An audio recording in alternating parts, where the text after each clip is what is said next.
Another whole topic is the banks have changed their criteria.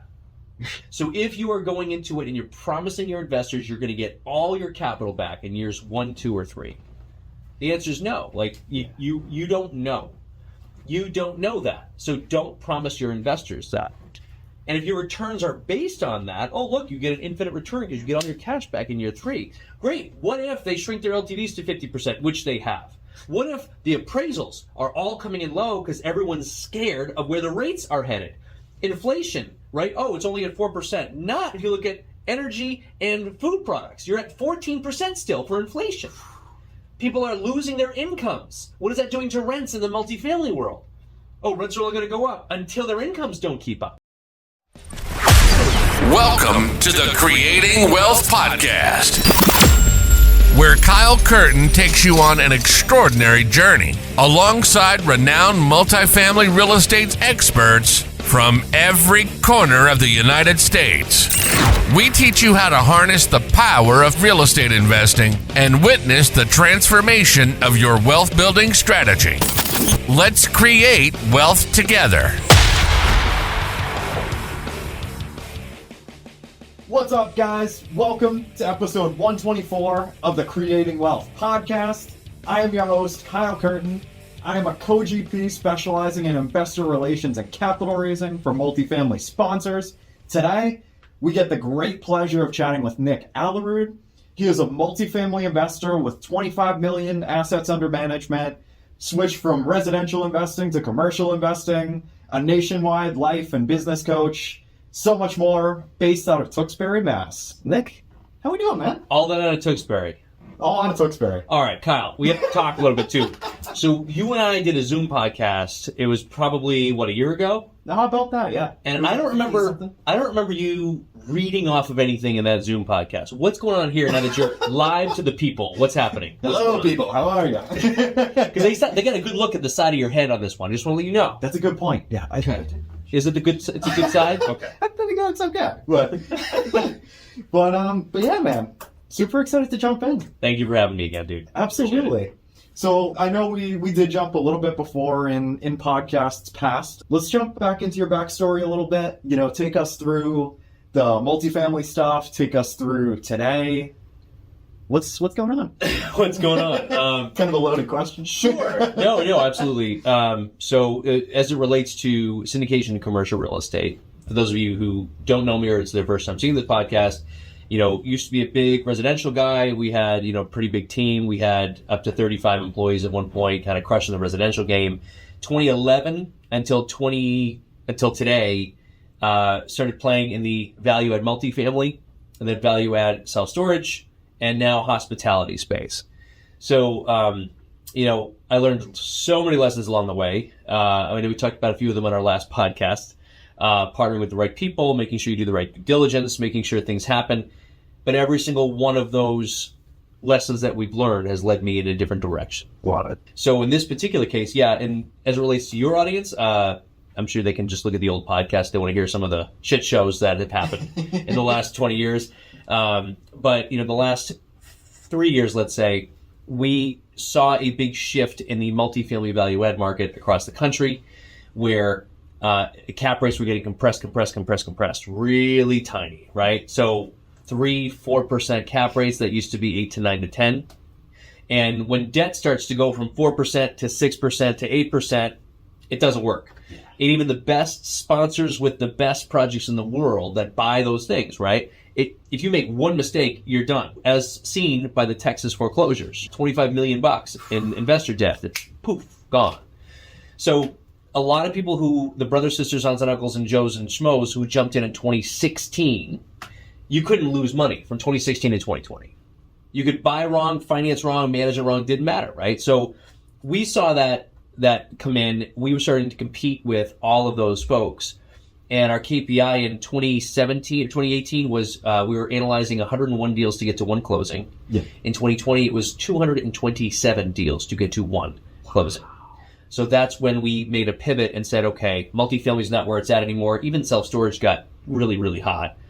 Where do we pivot?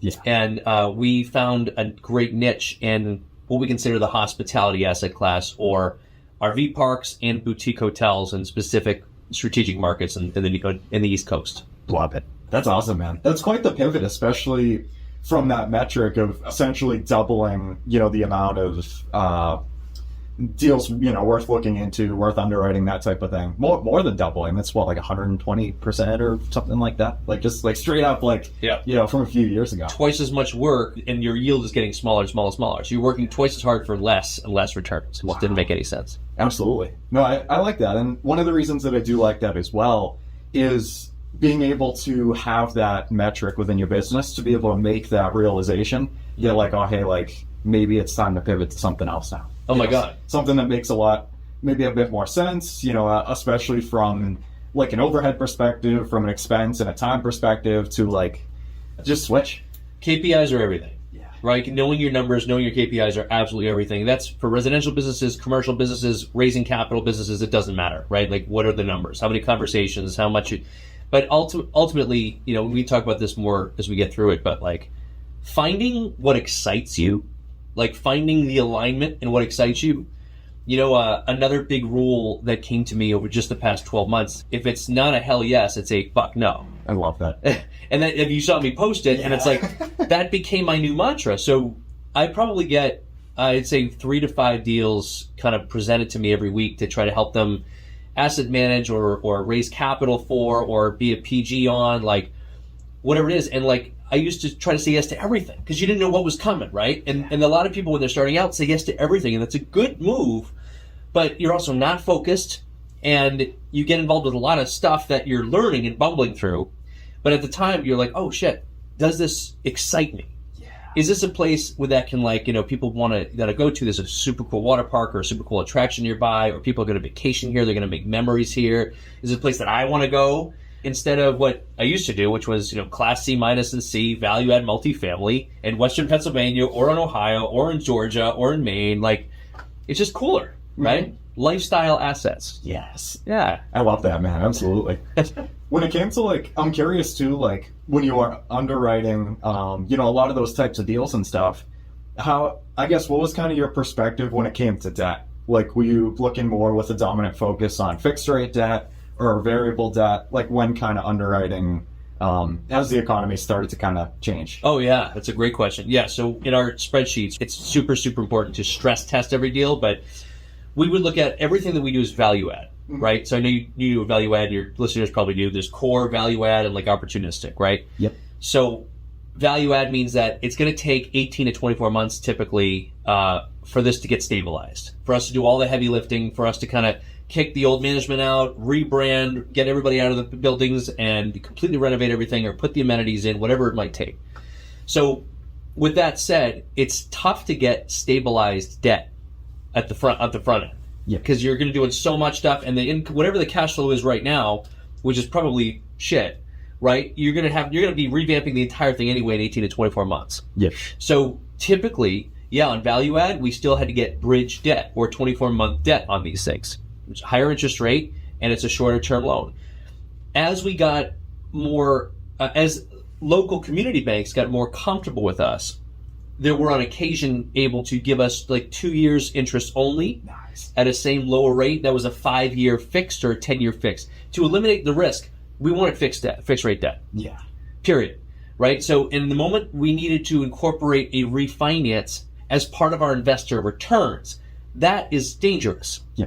Now, knowing we want to refinance just for the sake of refinancing for a capital event, but not basing the returns on that, that's okay. So if we could do bridge debt into perm debt, that's okay, but we just have to make sure the costs are there for the refinance. We have to stress test the new interest rate. So if it's 7% now, what does it look like at 9%, 9.5%, 10%, right? If occupancy right now is at 90%, what does that look like at 85, 80, 60% occupancy, right? Like, what's almost the worst case scenario? And if we're still okay, right? If we're still in principal preservation mode, we know it's a really good deal. Now, all the other fundamentals around that area, around the asset class, and around the one specific project, if those all align, chances are we're not going to have the worst case scenario. I love that. Yeah. That's huge, man. I mean, especially like thinking about what's going on even today, you know what I mean? Like how there's like a lot of bridge debt that's coming due and that type of thing, and a lot of unfortunate situations that might be coming up in the next now to 24 months? We ran into, I'll tell you a challenge. We ran into a big challenge in our lower valued markets. So we've been building, I don't know if I chatted about that in your old podcast, but when I went through my first residential real challenges in 2005 and 6. Yeah. Right, my first 5 deals went horribly wrong. I lost all my money, lost all my credit, and it was a rough day. I couldn't use my credit to buy rental properties, moving from our get to grow in our G5 framework, right? So I had to go to Western Pennsylvania and Eastern Ohio to slowly build up single-family home rentals that I could buy cash because I couldn't finance them, right? As that happened, there were smaller markets, right? So you'd be all in on the property in $25,000, $30,000 all in, rented for $500 a month. That worked for a while. And we kept building this portfolio, and it was funny because right around a year and a half ago, we started saying, it doesn't make sense for us to manage out here anymore. So either we go bigger and go all in, kind of like the hedge funds, let's get to 100 units and then sell them off to an institutional grade investor, or we start selling them off piecemeal, just get out of the market. All that to say, we started trying to place longer term debt on them because they had no debt at that point. Yeah. So we started to place longer term debt on them, right? This is right as 2020, everything changed. All long-term lenders would only lend, they stopped doing blankets, portfolio commercial loans, and they said your minimum asset value has to be $100,000. Now these houses are worth maybe $50,000 to $75,000 or $80,000 a piece. So when we had bridge debt on, let's say 9 or 10 of them, right? And we still had maybe another 25, 30 units out there, we couldn't get out of the bridge debt because all of a sudden the long-term lenders were like, nope, we're only going to do $100,000 minimum asset values. The rate's gone up. LTVs went down to 60%. And we're like, oh, shit. That's awkward. It is awkward, right? But it was, I already knew that was coming, and it really taught us a lesson. So, huge thanks to our private equity investors, right? We had a bunch of people just come in and help take out the bridge lender. And now they're cash flowing really, really well. But we're still facing, if you're in a market that's not like a super nice emerging market, or that's a tertiary market that no one really hears about, or a C- market, the lenders aren't going to lend what people can put on a syndication spreadsheet. And they can change their guidelines like that. So LTVs drop, rates can soar up, or they just say, we're not lending on any deals that are under $100,000. Okay. So wow. We have to roll with it. That's terrifying, man. Holy crap. Wow. So take us through, I think that's incredibly interesting. So kind of take us through when you were going through that shift of, kind of looking for something more alternative, asset class wise. How did kind of the self-storage RV parks start to kind of poke its head and kind of get into that type of world? Sure. Yeah. Self-storage, I'm pretty close with, I don't know if you know Fernando Angelucci or Steve out in Chicago, but these guys are the self-storage guys. So we were in a mastermind together, and they were on me for a while. They were on my podcast, the Shut Up and Do It podcast, and so we had been in the self-storage game for a while, but not very active. Gotcha. So we saw the returns were there. We liked that there was no tenants, toilets, or trash, right? We liked all the sexy things about it. We liked that there's no evictions and there's just a change the lock, take over, and sell all the shit. Right? I like the asset class a lot. Yeah. But then when I got interested in it, again, there comes Joe, Mary, and all their brothers and sisters and aunts and uncles all of a sudden jumping in trying to buy self-storage across the country, right? So once again, we had our acquisitions team start to focus on it, and then all the pricing just started to soar right up, and all of our yields went down. Gotcha. And it wasn't until, it was actually a friend of mine, Ben Simon from Archer, who called me. He's like, hey, Nick, let's chat about what we can do together, and can you help us raise some capital? And he's like, we've got this RV park under agreement. I'm like, I don't know anything about RV parks. I'm not your guy. I loved him, right? We had Shout out to Ben. Yeah, totally. Love you, dude. Ben's amazing. And I had a conversation with him about it, and I was like, hey, if you're cool with that, I don't know much about this asset class.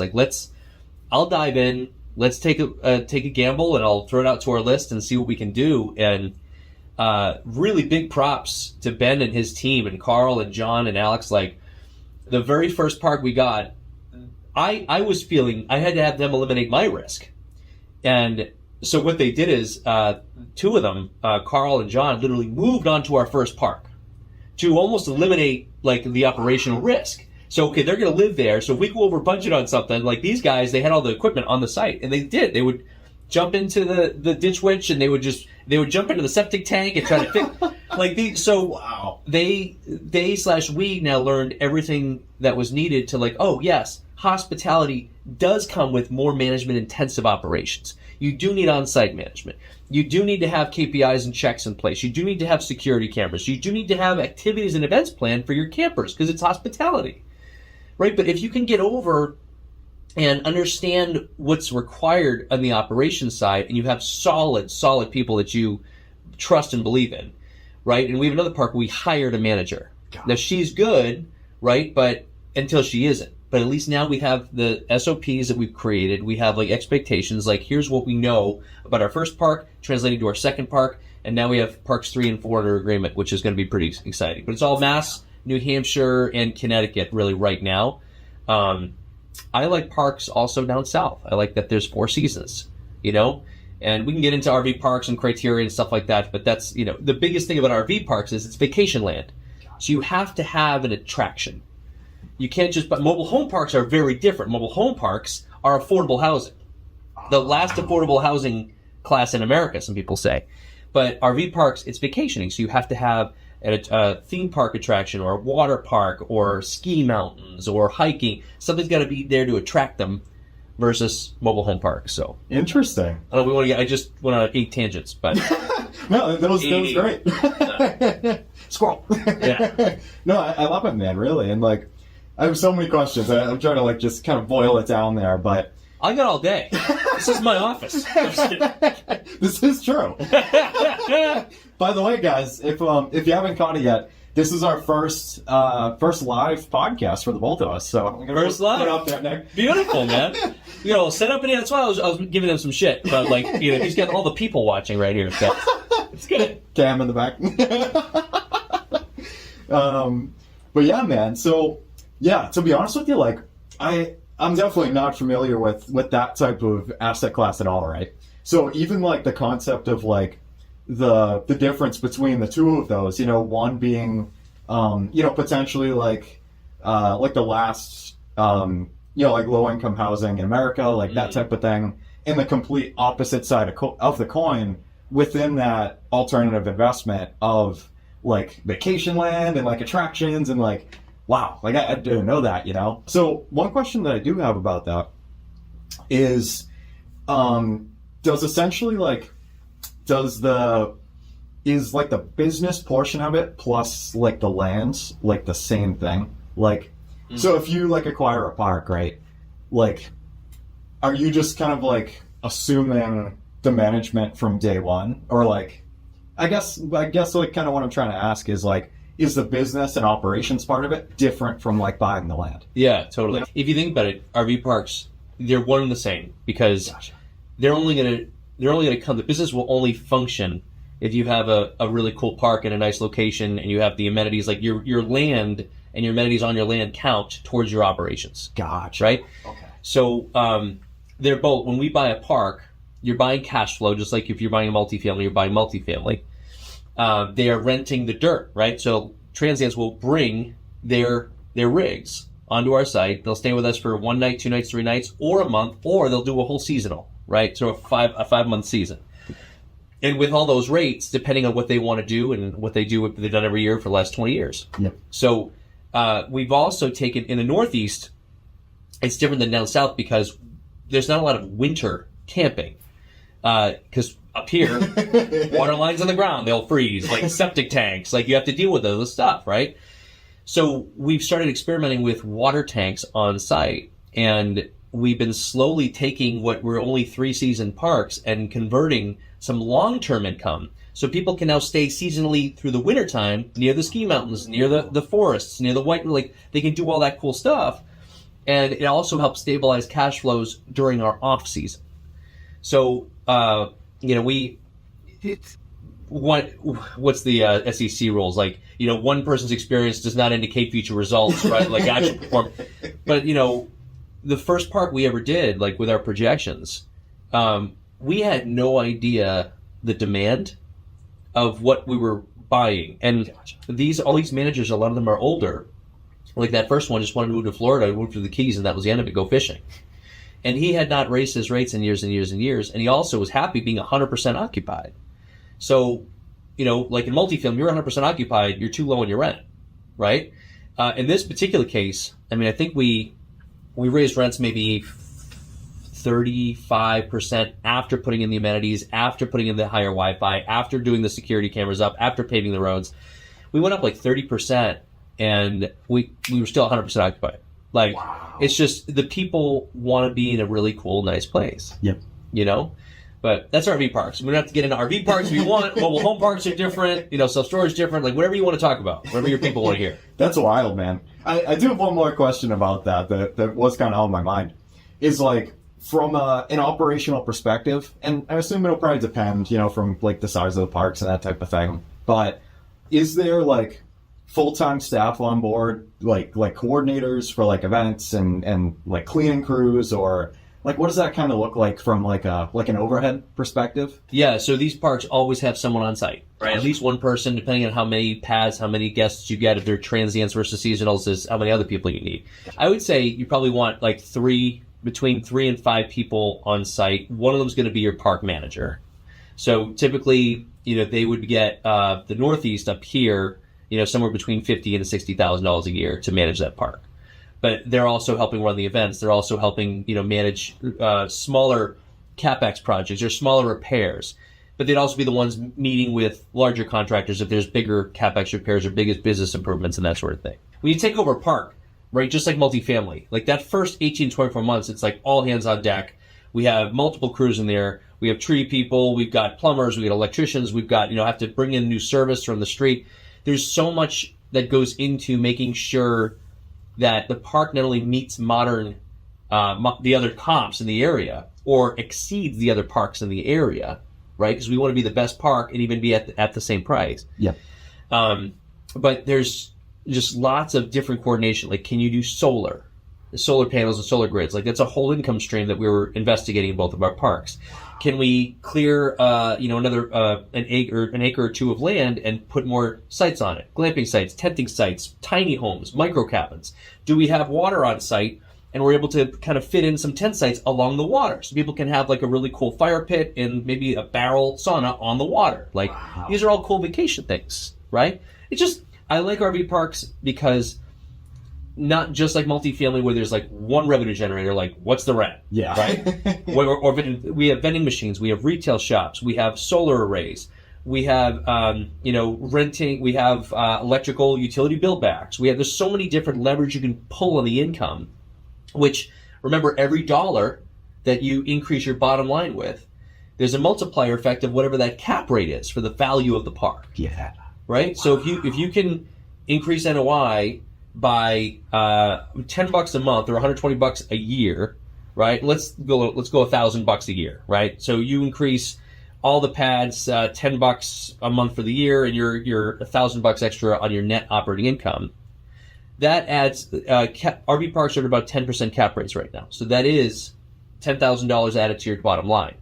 If you raise rents across the board for 100 pads, right, and you raise rents across the board to like $100 a night for the transients, and there's transients and seasonals, like you have to kind of do a blended rate. It's hard to figure all that out, which is what our team's really good at. But let's say you adjust the net income. Like for us, we've been adjusting it for about $80,000 to $100,000 for the first 2 years, cumulatively. Gotcha. So $100,000 added to the bottom line, that's $1 million in net value that we've just created in year one.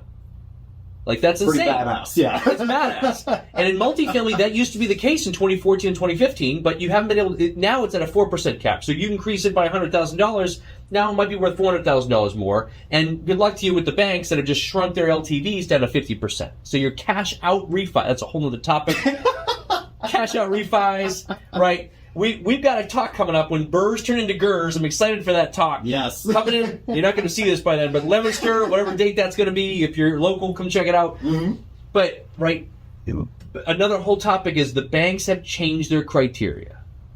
So if you are going into it and you're promising your investors you're going to get all your capital back in years 1, 2, or 3, the answer is no. Like, you don't know.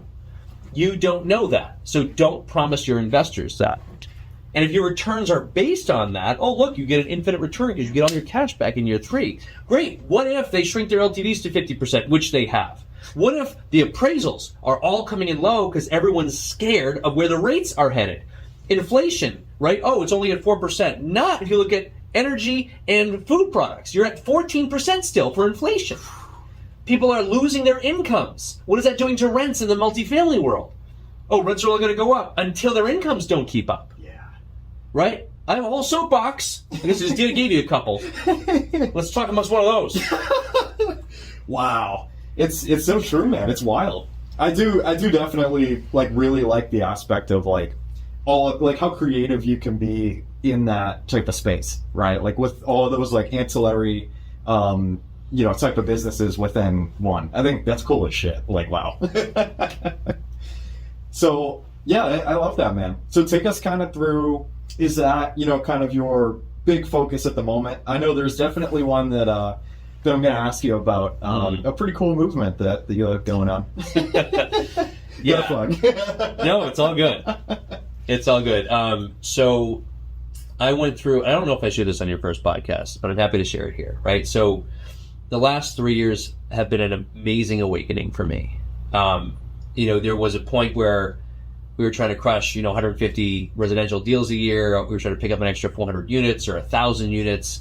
We had a bunch of people on staff and payroll. We had, 40 real estate agents in the brokerage firm, the property management company, the construction and maintenance division, and we had it all, right? The vertically integrated companies underneath AA Real Estate Group. Yeah. And there was literally just a moment when you looked around and I was like, this was not the financial freedom that I had envisioned, right?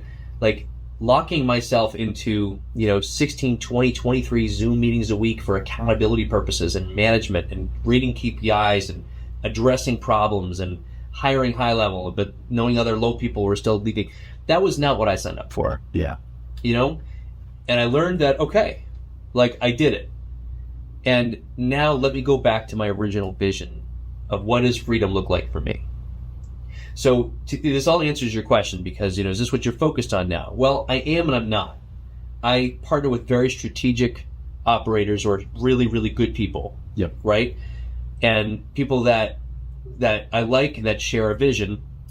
And I've also made a very clear boundary for myself saying, I'm going to do less than 10 deals this year. And I will most likely do less than 10 or less than 8 next year. So again, if it's not a hell yes, it's a fuck no, right? So that when you have that new outlook, when everyone's sending you deals, you're getting text blasted and email can you be a part of this one? Can you be a part of this one? Can you help us with this one? Or even if a residential game, wholesales, right? There's a one deal over here, an agent sends you an off market over here, and this and that. You start to have a whole different outlook and say, you know what? Not for me. Because why? What's not part of your criteria? You know what? This one even is part of my criteria. It just doesn't excite me. Yeah. Yep. And you get to have a whole different outlook. So you wake up in the morning, what do I choose to do? And who do I choose to serve today? So am I doing RV parks? Am I doing mobile home parks? Am I doing, boutique hotels? Yeah, right now, because they excite me.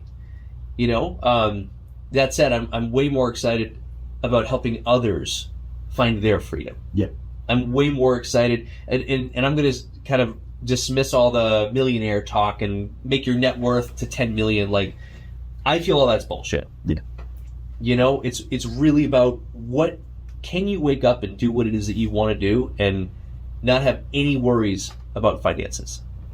And what I've also found, as you know this because you're in our community, sometimes it's not just the grind. It's not about the finances that bring the finances into the door.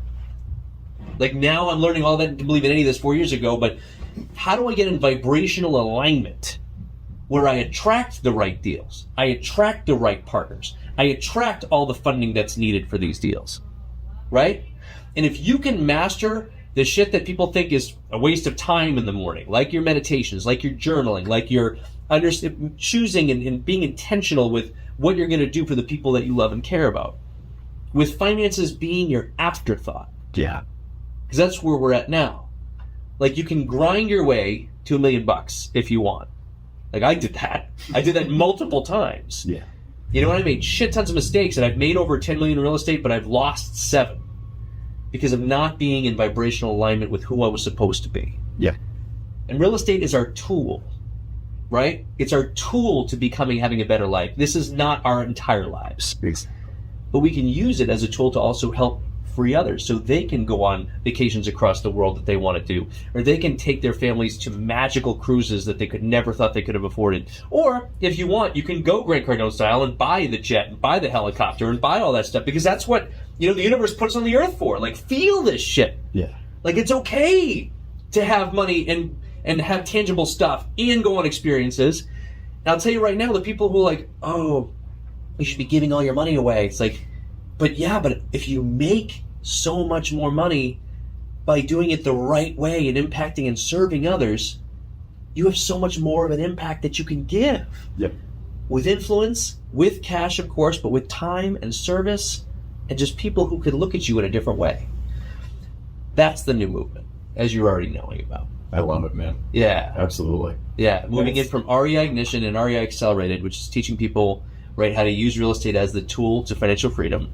But we move you very quickly into something called Life Unlimited, which is going after a lot of the fears, a lot of the shit that we experience as kids that keeps us from really feeling the life that we need to feel. I love it, man. That's incredible. It's so true. And like, guys, like, I'm not being biased here, but literally, like, since I became a part of Nick's community, of, you know, a lot of other folks, especially in our REI Ignition group, in that community, like, it's really given me a whole different perspective on, like, life and balance and the value of relationships and, like, the why of, like why we do everything that we do and for what purpose and servitude. And, like, to Nick's point, like, it's all about what serves you at the end of the day. You know, how can you serve others? Like, and exactly, like, using real estate and business as the tool to be able to do that. And to your point, Nick, like, I was telling Nick a couple weeks ago, so one of the things that Jason's gonna laugh. One of the things that is pretty popular within our community is this thing called Jason time. And Jason's gonna be cracking up if he's listening to this in the car or whatever. Love you, man. But essentially, like, what that is like, you know, taking like a couple hours a month or whatever that looks like, you know, in terms of frequency that serves you the most, to just have you time. You know what I mean? And just, like, reflect and, like, think about your relationships in different areas of your life, that type of thing. And that's something that loops right into, like, what Nick was mentioning about, you know, like, morning routines, like, without going down, like, a small rabbit hole. Like, if I don't do my miracle morning, like, the world is on fire. Like, everything is hot as hell. Like, we're flying on a big rock through outer space. Like things are crazy, man. You know what I mean? But but it's, like, for real. You know what I mean? And so a few weeks ago, I had a Jason time. I went to Horn Pond in Woburn, which is a couple towns away from where we're located now. You know, it's just like a big pond, like, you know, walking area, that type of thing. And I was having, you know, one of my Jason times, and I just had, like, a podcast, and I was all by myself. Like, I was just, you know, walking and just thinking about my relationships and the different areas of my life, and, like, where I'm lacking, where maybe I'm focusing too much attention, like, who that's impacting, friends, family, like, just the whole gamut, right? And I realized something. I'm like, so my why, what I thought my why was for the past 4 or 5 years or so was, oh, you know, like, you're going to use real estate, you're going to make enough every month to be able to quit your day job and have your mom quit her day job as well. And, like, without going down a whole, like, wicked long, you know, like, story, you know, like, my mom has done a ridiculous amount to raise me and my sister and that type of thing. But anyway, so for one of the first times after doing this Jason time, I was able to go a lot deeper. And, like, I think one tip that I will give you guys as well is to, like, be able to reach a different frequency and be able to go, like, a lot deeper within yourself, or, like, just think a little bit deeper than you normally might on just a regular plane. Change your entire environment. for me, it was like 70 degrees out, like the sky was orange, like there were people everywhere, like the air was friggin' beautiful. I don't even know what that means, but like it was, you know, and like, I don't know, like just the scene was like perfect for just like being calm, you know, and like the water had like this little wave to it, little ripples and stuff. But anyway, so I was listening to this podcast, and it was one of the, I want to say it was one of the Tribe of Millionaires podcasts with Jamie Gruber. Shout out to you, man, if you're listening to this. But essentially, like, I was listening to it, and they were talking about your mission and your purpose. And I really started to think, man, I always take a notebook with me when I do my Jason time, like, scratch down, like, whatever the hell's on my mind, right? Whatever I need to work on. And essentially, I was thinking, I'm like, oh, well, you know, that's easy. Like, my purpose is, you know, to free me and my mom from, you know, the golden handcuffs, W-2 thing, you know, being controlled by money, all that stuff, you know. And I was able to go a little bit deeper. And I'm like, you know what? Yeah, I mean, that's 100 million% like my big freaking focus. Like, I haven't thought like anywhere past that really. But I was able to go a little bit deeper. And what it really boiled down to was like, yeah, well, you know, what happens when you do get there? Should I don't know. Like, I haven't thought that far ahead. You know, I'm like, you know, it's, you know, I have a goal for 3 years away, whatever. But I'm just thinking about it, like, what happens then? You know, and I've talked to a couple people that have been in the real estate world for like 30, 40 years. And like, I brought up this conversation of like, oh, well, like, what happens when you get to that BHAG, that, you know, big, hairy, audacious goal? Like, now what? And it's like gotten some people to think, and like, I don't know, it just basically like case in point, it really made me question a lot more of like, yeah, like, that's absolutely my why. That's like the biggest freaking thing that means the most to me in the entire world. I'm like, what happens when we get there? So the more I thought about it, it was like, you know what? I'm like, my purpose is really to help others avoid growing up the way that we did, being controlled by money. And I'm like, the byproduct of giving enough value to the marketplace, whether it takes 3 years, 10 years, 20 years, whatever the hell it's going to take, like, I'm going to get my original purpose. You know, the value will be exchanged. Like, it's just going to be, my original purpose is going to be a byproduct of my new purpose of going a lot deeper. And it just, like, something about that, man, just like felt right. You know, I'm like, I'm just like looking at the water. I'm like, you know what? And it changed everything. And like, it really like fucked with my mind, like in a good way. Because it's like, literally like everything just got like thrown a curveball, but like a good curveball, you know, like if you're like the pitcher, like, I don't know, whatever. But I don't know. It just made me think. I'm like, all right. I'm like, so how much value can I just give to the marketplace to be able to show people like, hey, like this real estate thing, whether it's, you know, house hacking, whether it's investing as an LP, like being an operator, like whatever your cup of tea is, right?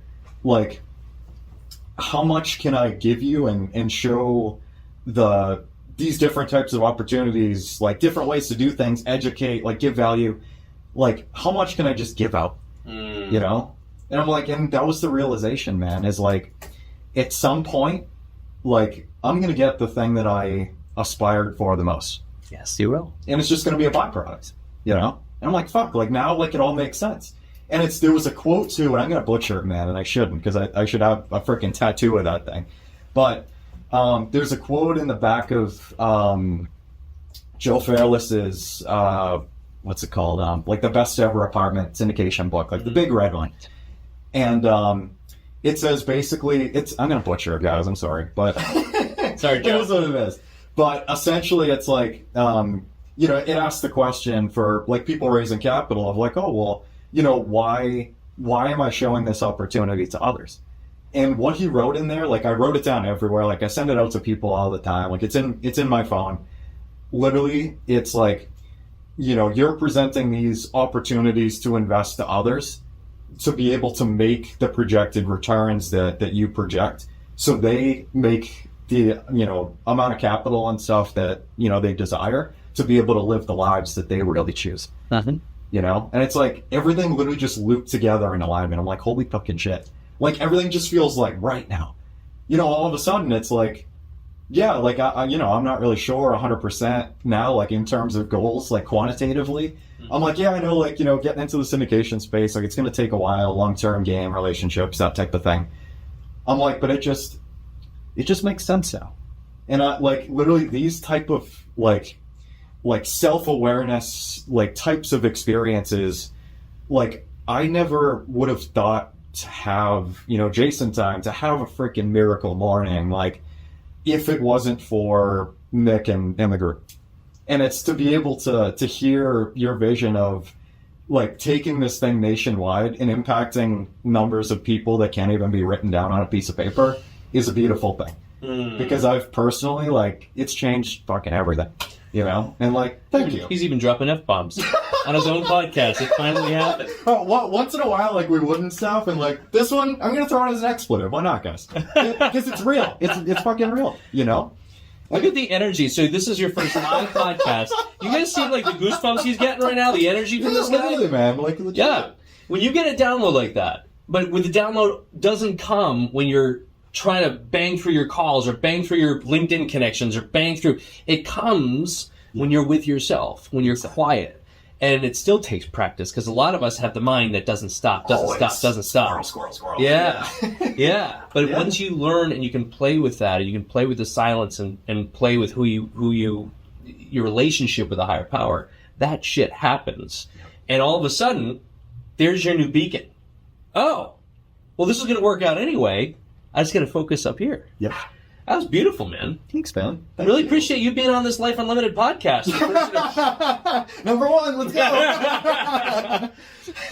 No, it was beautiful. It starts with your vision. It starts with where you're headed. That's beautiful, dude. For real. Thank you, man. Yeah. And it's like, and that's the thing, right, guys? Like Nick was saying, like, and this was something that you guys like really like gave me an awareness and a perspective and an ability to kind of think about is like, it's real estate's just a tool, guys. You know, like, I forget, I think it was Gordon that said it a while back. I think it was Gordon, I'm pretty sure. But he was saying something like, oh, you know, like the like percentage of people that just wake up and like they're born to like be real estate investors. And that's like their life's purpose. Nothing else matters. I'm just going to buy buildings and crush it. Like no relationships, no wife, no kids, no nothing. Like, you know, like it's not like it's probably a very low percentage. But or zero. Exactly. You know, but like Nick said, like just having it's just a tool. That's all it is. It's just the tool. Yeah. And there will be a day too. So to cap it off, we talk about the REI ladder as one of our frameworks. We have our G5 framework, our F5 framework, and we have this REI ladder, which starts in very active, you know, W-2 jobs or agency or wholesaling. And then as you go up, you then start to add more value like rehabbing or value add multifamily or landlording. And finally at the very top, right? That's when you realize your relationship with money changes. At the very bottom being survival, right? Money is survival. Then you move up to the next level. Money is a tool. And then you move up to the third one. Money is a weapon that I get to spend and have it come back to me, but I also use it to make me a better person. And finally at the top, you realize money is not even real. Like money is just energy, and it comes and it goes and it flows, and you can attract it and you can repel it, right? But what is money at the end of the day for? It's for comfort, right? It's for comfort. Yeah. If you want to be in a place where your problem right now that might cost $1,200 to fix, like your tires go, right? So $1,200, like for a lot of people, that's a lot of money. But your next version of you in a year from now will look at that and laugh. But that version's going to have their own issues. Yep.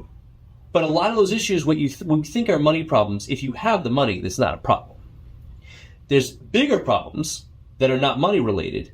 And most of that is from childhood, from traumas, from past lives, and all that shit can be put on the table to be dealt with. And imagine a life where not only are you not worried about cash, but there's no limiting belief left within your own head. So you can become, do, or have anything. And kids have that when they're born, Kyle. Kids have that. And that's why, like, we had a live event in Leominster a month and a half ago, and, like, now it's like I have a whole different relationship when I see a kid. Like, I just broke down and started crying. I'm like, don't you let Like, people put their limiting beliefs on you. Like, you are perfect as you are. Yep. You know, schools, religious leaders, even parents and friends especially. Yep. You even mentioned, right? Our circle of friends and even our family members, right? We get to choose what vibrations we want around us. And a lot of times they're not in alignment with the people who think they know best for us. But we're changing and we're going to a higher level. And sometimes that requires us to still love people, but not necessarily have to be made from them. Yep. You know? And you know something, man? Like, I started to kind of realize that, like, probably in high school. They're like, oh, like you're brought up, you know, like you just do what, like, your mom and dad say, right? Or, you know, every situation is, like, and you're in a sense, I mean, it's going to be different for everybody, right? But, like, you're in a sense, like, the path is already, like, predetermined. Like, oh, you know, like, you're going to go to college, you're going to get this job, like, you're going to do this, that, the other. Like, this is the path you're going. Like, just listen to my instructions, you know? Mm-hmm. And it's, like, I don't know, I realized it in high school. I'm like, all right, I'm like, you know, I absolutely appreciate my parents, like, there's no tomorrow, right? But the thing is like, it became real to me roughly at that point in time that, like, no, like, you're a different person. You've you know, kind of gotten this far. You can pick the path that you want to go. You know, and like Nick said, like, it's, you know, again, it's going to be different for everybody, but, like, don't just make, like, a hard shift and, like, cut out, like, you know, relationships to, like, just do your own thing. But, like, and some people might have to, whatever, but, like, you know, just, I don't know, just kind of like a balance to it and that type of thing. But, like, that became real to me of, like, yeah, you know what, I do have my own path. I'm like, you know what, I don't, you know, necessarily have to go to college or whatever. Like, I have the freedom to choose. And, like, everybody has the freedom to choose, you know, in a sense, right? Like, you don't like the job that you're at, all right, like, you can go do another job. Or, like, you know, but it's like, I don't know. that was my soapbox, you know, but, like, it's true. Yeah. It's you know? true. And I think the cameras can pick this up. I had this tattoo done just this year, and it's our sands of time. It's the hourglass, right? All of us have had limited amount of sand in there. Yeah. And then there's a hand that's choosing one specific grain of sand that they want to live in that one moment. Right? I love that. And the whole point of this is that we can live the same life that everybody else lives. We can live the life that society says, oh, what about, you know, I always use Netflix. Now I actually love Netflix and I watch shows a lot. But there's sedation tools for all of us around there. Yeah. Right? There is Netflix. There is pornography. There is drugs. There is alcohol. There is, you know, there's just sleeping, right? Like, there's also work. Work, especially for a lot of men that I've seen, right, is a sedation tool. Yeah. Because they don't know how to share their emotions and can't handle the stresses of being with the family, like their loved ones. They don't know how to relate. They don't know what their masculine is, and it's a whole other soapbox. But the whole point of this is, right, like, you can choose. And everybody out there who's like, oh, but I can't because, I get it. You were given that story as a child up until 12 years old by somebody, by some experience you had, by some feeling that made you feel bad, but you had to earn someone's love. You had someone left you in your lifetime, right? All of this shit that happens to us. But once you free yourself from these beliefs, from these stories, and that's all the other stories. Yep. Right? One practice that we go through a lot. If you're ever triggered by something, if you're ever triggered by something, right? Something triggers me. I'm angry. I feel hatred. I feel sad. I feel happy. I feel grateful. But usually it's a negative trigger, right? Usually it's like, can't believe that fucking guy just did that. You just cut me off in traffic. Cut me off in traffic, right? and what I've learned to do over the past several years has been, wow, if we are triggered, that's something within us. That person probably did not even, some of them do mean to do it, but some of them didn't know about it, right? So you look at yourself and you can do what we call the different stories. Well, shit, you know, that guy cut me off in traffic. I feel angry about that. That's crazy. So it says, how do you feel about that? Well, I feel angry. I feel like the guy just ripped me off and like it ruined my whole day, and now I'm in negative energy to go to my next appointment and everything's happening to me right now. That's interesting. Like, what's the story behind this trigger that you're telling yourself? This guy's an asshole. That's my story, right? And then there's different turns, they call them, in the story. Well, if that's true, what's the opposite story? He's not an asshole. He's a really, really nice guy, and he didn't really know what he did. Is that story true? Could be. Is there evidence? Maybe. What's the me story? Here's another turn. I'm the asshole. Right? What's the evidence there? How does that make you feel? Is there enough evidence there? And now that you've investigated other perspectives of this one trigger that you have, right? Now that you've investigated the opposite story, the me story, now you can choose a new story that serves you, right? So what's the desired story? Is the me or opposite story desired story? Maybe, he's not the asshole. He's having a rough day, right? He has his own triggers. He has his own shit. We don't know what's going on with him. His sister's in the hospital about to die, right? And he's got 10 minutes to get to Lowell General, and that's the end of it. Okay. And what story do I want to create? Well, I choose my own, the story that I usually come to, right? I get to choose my own emotions. I get to choose what stays with me and what doesn't. And I choose to let this go because we're all human. We're all perfectly imperfect. He's got his day. I've got my day. Does it serve me to hold on to this emotion? It doesn't. I now let it go. I now release it to the world. And if people you can start to do that faster and faster and faster as you practice this, the different turns, right? Like now, anytime there's a trigger, right? It goes back to, like, for me, I had a lot of abandonment stuff.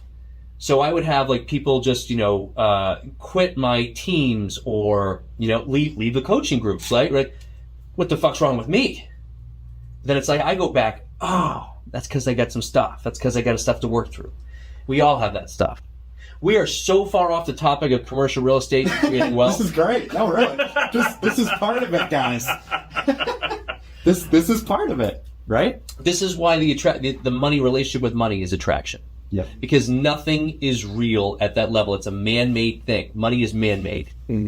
So once we get into vibrational alignment with who we are, we start to eliminate all those limiting beliefs. We start to eliminate a lot of those traumas. We can attract better deals. We attract better partners. We attract the funding. That's absolutely friggin' true. And by the way, if you are feeling in scarcity, because a lot of people, we're humans, right? Oh shit, well, I woke up in scarcity this morning, and you got to do your work, the Jason time or your miracle morning, or right, like the power, the core four, whatever you want to call it. If you're feeling that way and you're in scarcity, the number one cure, I have a cure for this, right? And journaling helps, and meditation will help, and envisioning will all help. You know, the number one cure is if you feel like this, oh my God, I don't have enough money and I don't know how I'm going to pay my bills this week. What's that? Go give $100 to somebody. And without question, you just change the vibrational alignment of the universe. And without question, you will be receiving shit tons of incoming. However, the biggest tip is when you're giving, you can't have any expectation of receiving. So you have to give for the sake of giving. And if you give for the sake of giving, and you learn to give for the sake of giving, especially when you're in a place where, I don't know how I can do this. I can't even afford $100. What am I going to do? And you give 50, you give 100, you give somebody to a nonprofit, you give this to someone on the street, you give to somebody, and you change the vibration alignment. And every time I've ever done that, that's how we attracted the $180,000 wholesale fee just a few months ago. Right? Like shit like that happens. So, but again, with no expectation, I did not expect to receive anything. I did that, I donated to a nonprofit, or in one case I gave it to an uncle that I knew needed it, or whatever it might be. So another tip, that's a cure for getting out of scarcity. If you're feeling scarcity, you give money. You give something to something you don't even think you have enough of. Because you have plenty of it. Because it's not real. Because it's energy. Just like love. Love and money. Not real. You can attract them. They just create more. Wow. I love that, man. Holy crap. Wow. I don't even know what to say. Like that. That was beautiful is what that was, man. Damn. Wow. That's wild. This moment I can let people just take it in. Like silence is good. Like I'm not afraid of silence. I'm gonna be thinking about that for like the rest of the day, man. Holy crap! Well, what other questions do we have on your sheet here that we can cover? I do have. I do have one question here for you, man. Mm-hmm. Question that I love to ask everybody. I've asked it before. I know we've talked about it. I'd like to ask it again. How do you define wealth? Wealth I actually link now wealth and success because my definition of both are linked. Wealth is being able to wake up in the morning and being able to choose anything you want to do that day and choose who you get to serve. Bottom line, right? You can be living under a bridge and still have that. That's still wealth, isn't it? Yeah. Being able to be completely content, completely at joy, completely at peace, and being able to give love to the people you want to give love to. That's wealth, man. That's my new journey. My new journey is, we called it, the last podcast, I used to be extremely focused, and everything was scheduled, and everything had a moment, and like everything had a schedule, and it was super great at time blocking. And then I went the other direction, because I'm like, I burnt out of that, so I went totally flowy. Right? We talked about our flowy. Yes. And it was only the last year that I'm like, flowy and focused or flocused. Ooh. That's the new you word. Heard that here first. The flocust is the new word. As you move into your flow, as you move into your vibrational alignment, right? You can still choose to execute on your action items. You have to still choose to execute and take inspired actions towards that bigger vision, towards that thing you're being told and called to do. Right? And as you do that, everything else, I can choose to take care of my loved ones. I can choose to spend time with me because as we love others is how we love ourselves. Yep. Being able to wake up every single morning, doing what it is that you want to choose to do and caring for the people you choose to care about. Hell yeah. Nick, this was absolutely awesome, man. I don't know when this episode's going to air, but are you cool if I plug the November event? Yeah, okay? Absolutely. All right, cool. For those of you who are interested in using real estate as the tool to financial freedom, right? You're interested. So we have REI Ignition, which gets you to 6 figures in real estate. Then we have REI Accelerated, which is an investment in tools, tech, and team to get you to $300,000 or higher, where you have consistent income coming in using real estate as a tool. And then we have our Life Unlimited element, which you now know about, but we haven't really launched that yet. We take all three of those aspects and combine it into one 3-day event. And it's not another summit. It's not another pitch fest from a whole bunch of different people trying to sell you stuff. We have a real estate element. We have a business element. We have a leadership element. And we have lots of tools in there, but we have a lot of things. Kyle, you were in last year's. There's specific evolutions that we have you go through that doesn't just, because everyone can learn how to make $1 million in real estate by watching YouTube channel, by watching this podcast. Right? Watch KCREatingwealth Wealth. You'll learn how to make $1 million in real estate. The difference is, why aren't you doing what is required? The difference is, why are you afraid of failure or worse, afraid of success? Which most people are afraid of success. So we take you through different things called evolutions to get you to really understand what's important and get you to really crush some of those limiting beliefs that we talked about, to get you to be back to where you were as a 2-year-old child. Isn't that funny? Bringing our whole lives, we learn all this bullshit from 0 to 12, and then we just try to get back to being childlike. Yep. What's fun, right? What's fun? I can wake up and choose to do what I want to do and with who I want to do it with. Yes, and if I want to buy a helicopter, I'm going to buy a helicopter because, God damn it, this is an abundant life. Yeah. So I love that. We'd love to see you guys there, November 3rd, 4th, and 5th. It's a Friday through Sunday. Fridays for the VIP tickets. It's going to be a lot of contractor, a lot of project management. It's local. It's going to be in the greater Boston area. Take a look at, maybe the link will be in the comments, or we'll make sure that happens. But other than that, I had a great time today. Thanks for letting me be real. I did too, man. Thank you so much. Holy shit. All about being real. That's a wrap for today's episode. We want to thank you for being a valued listener of the Creating Wealth Podcast. Make sure to visit www.creatingwealth.com to connect with us. Dive into our ever-expanding library of informative blogs and explore a wide range of additional valuable resources. Stay tuned for our next episode as we continue to create wealth together.